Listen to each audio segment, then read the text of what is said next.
Noun suffixes and definiteness. This is just a short little module.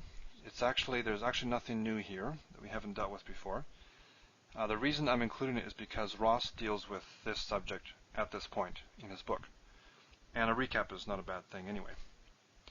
Now, if you remember, there are three ways to make a noun definite, or to have definite nouns. One is if it has the article, two is if it is a proper name, and three if it has the possessive suffix. So, article, proper name, possessive suffix. And what we've been talking about in this whole chapter are pronominal suffixes, which are possessive.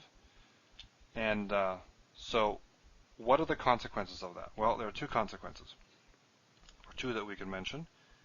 Because possessive suffix makes a noun definite, articles, or adjectives rather, that modify those nouns have to have the article. They have to be definite. So here we have torato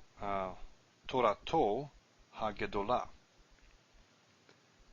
So we have Torah with the suffix on it. So this is his law. So this is definite. Gedolah means great.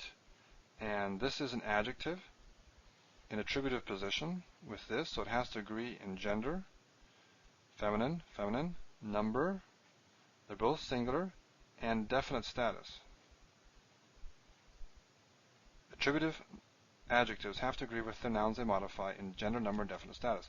And so this is definite because of the suffix, so this has to have the article in order to match. That's all that's saying.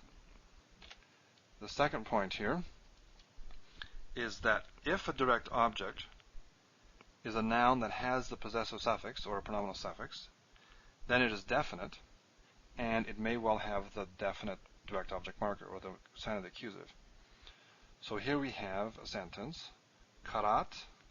Karat means to cut, but in this context it means to make.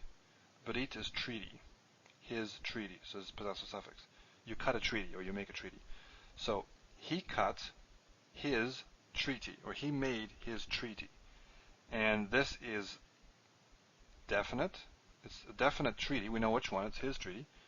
Definite because of the pronominal suffix, and therefore it can have, and probably will have, the sign of the accusative or the definite direct object marker. So just a couple of things to remember. Because pronominal suffixes make a noun definite, then they need to agree with, if they're an attributive adjective, they need to agree with the noun they modify by being definite. And they can take the sign of the sign of the accusative, the definite direct object marker, because they're definite.